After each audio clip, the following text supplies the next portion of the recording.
بسم اللہ الرحمن الرحیم۔ محترم ناظرین السلام علیکم۔ آج کی ویڈیو میں ہم یمن کے ایک بادشاہ جس کا نام اسعد ابو کرب تھا کا واقعہ بیان کریں گے۔ یمن کے بادشاہوں کو طبا کہا جاتا تھا جس کی جمع طبایا ہے، جیسا کہ روم کے بادشاہوں کو کیسر، مصر کے بادشاہوں کو فرعون، ترک بادشاہوں کو خاقان اور ایرانی بادشاہوں کو کسرا کہا جاتا تھا۔ طبایا ایسے بادشاہوں کا ایک سلسلہ تھا جو یمن میں ایک عظیم تہذیب و تمدن اور حکومتی و لشکری تشکیلات کا مالک تھا۔ یہ بادشاہ وہاں پر بڑی شان و شوکت اور عظیم قدرت کے ساتھ رہتے تھے۔ ان میں سے بعض اچھے اور بعض ظالم و جابر اور طاغوت تھے۔ انہی میں سے ایک کا نام اسعد ابو کرب تھا۔ بعض روایات کے مطابق وہ خود اچھا شخص تھا، لیکن اس کی قوم گمراہی و ضلالت میں غرق تھی جو کہ ہلاک اور تباہ ہو گئی تھی۔ اسعد ایک مقتدر بادشاہ تھا۔ اس نے اپنی قدرت مند فوج کے ذریعے بہت سے ملکوں کو فتح کیا اور وہاں پر اپنا جھنڈا لہرایا تھا۔ انہی فتوحات میں سے مکہ و مدینہ کو فتح کرنے کی ایک خوبصورت داستان بھی ہے۔ اسعد ابو کرب اپنے ملک کو وسیع و عریض کرنے کی غرض سے شہر مدینہ کو فتح کرنے کے لیے مدینہ کے نزدیک آیا اور مدینہ شہر کا محاصرہ کیا۔ اس نے یہودی علماء کے نام پیغام بھیجا کہ میں سرزمین مدینہ کو ویران کرنے والا ہوں، تاکہ اس میں ایک بھی یہودی باقی نہ رہے اور وہاں صرف اور صرف عرب کا قانون حاکم ہو۔ یہودیوں کا سب سے بڑا عالم شامول وہاں پر تھا۔ اس نے کہا، اے بادشاہ، یہ وہ شہر ہے جو حضرت اسماعیل علیہ السلام کی نسل سے آنے والے پیغمبر کی ہجرت گاہ ہے کہ جو مکہ میں پیدا ہوگا۔ پھر پیغمبر اسلام کے کچھ اوصاف بیان کیے۔ طبا چونکہ اس بارے میں پہلے کچھ جانتا تھا، اس نے کہا، پھر میں اس شہر کو ویران کرنے سے گریز کرتا ہوں۔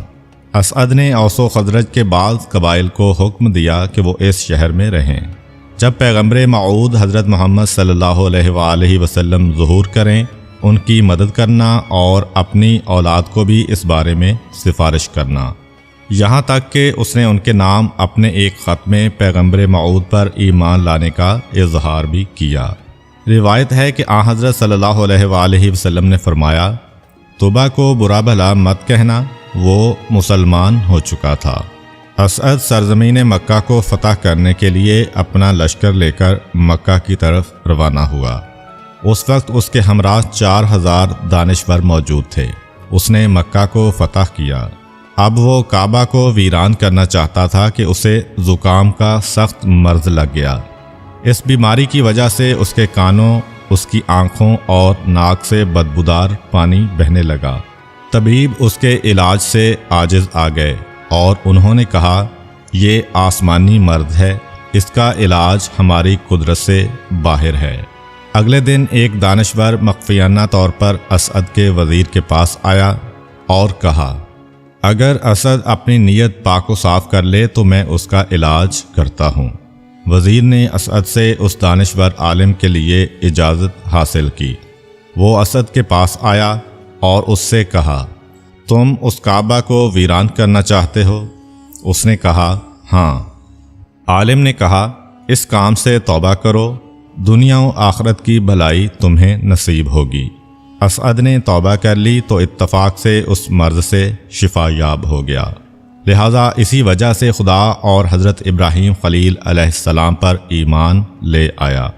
نہ صرف یہ کہ اس نے کعبہ کی بے حرمتی نہ کی، بلکہ کعبہ کو ڈھانپنے کے لیے 7 قسم کے بڑے بڑے کپڑے مہیا کیے اور خانہ کعبہ پر چڑھائے۔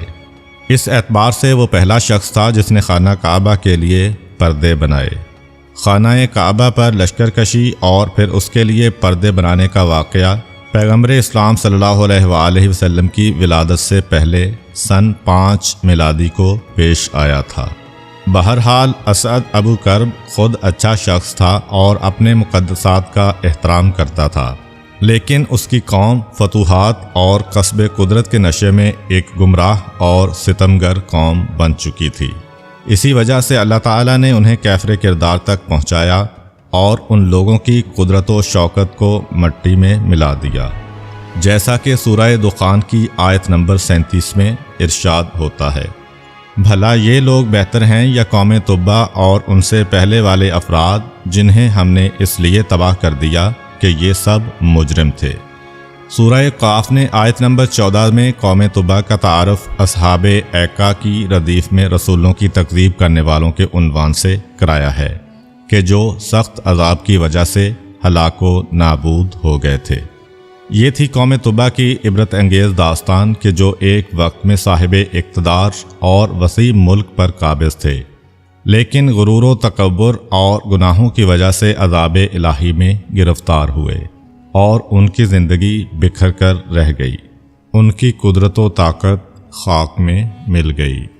اس واقعہ کو بیان کرنے کے بعد اللہ تعالی حضرت محمد مصطفیٰ صلی اللہ علیہ وآلہ وسلم کے دور کے مشرکین مکہ کو ایک پیغام دیتا ہے کہ مشرکین مکہ جو کہ ان سے بہت زیادہ کمزور ہیں، یہ خیال نہ کریں کہ وہ اسلام کے مقابلے میں اپنی قدرت کا مظاہرہ کرتے ہوئے اسلام کا مقابلہ کر سکیں گے۔